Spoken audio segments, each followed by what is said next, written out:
সজলদা বলতে শুরু করেছেন অনেকেই যে এতে আখেরে বিজেপি কোনো লাভ পাবে না, স্পেশালি বামেরা।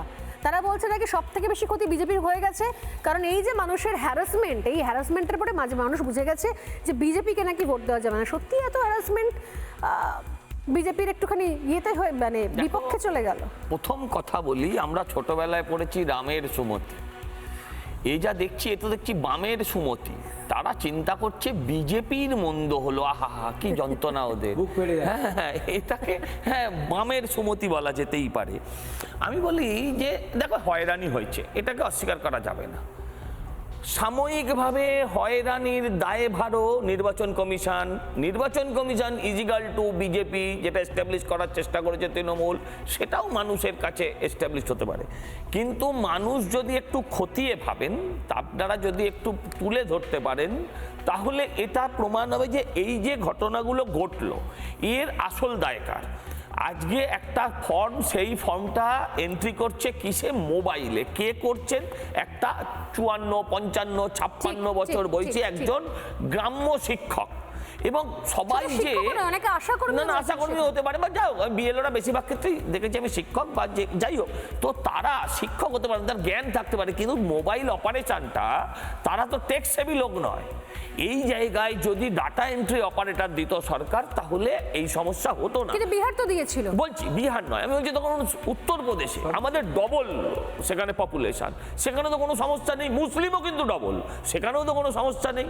সেখানে আমি বলছি যে আপনারা ভাবুন যে বেশিরভাগ বিএলও হচ্ছে স্থানীয়, ফলে স্থানীয় তৃণমূলের চাপ, এরকম প্রচুর অডিও আপনারা দেখেছেন, এই তুই এখানে দাঁড়াবি না তো চাল তুলে নেবো, হ্যাঁ এইসব অডিও আপনারাও চালিয়েছেন যে বিএলওদের কিভাবে ভয় দেখানো হয়েছে।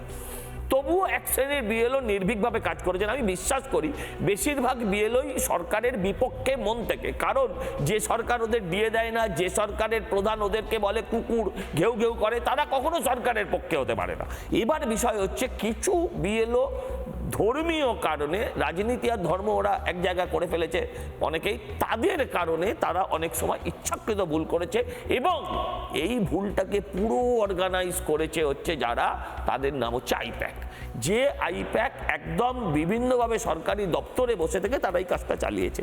আমি বলছি এবার আপনারা ভাবুন, এই যে এত চিৎকার চেঁচামেচি সব হলো, প্রাইমারিলি অ্যাবসেন্ট, আপনি হিয়ারিংয়েই এলেন না, ফেস করলেন না হিয়ারিং, তার সংখ্যা কত?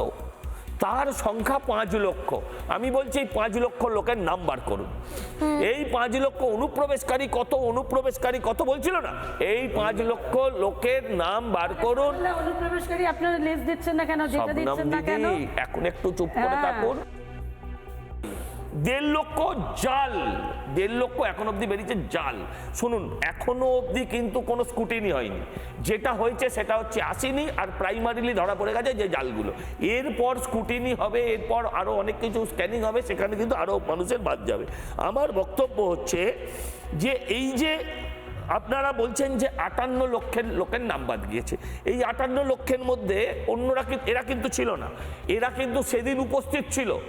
এদের নাম কিন্তু প্রাইমারি যে প্রস্তাবিত লিস্ট, সেই লিস্টে কিন্তু লোকের, এই লোকগুলোর নাম আছে।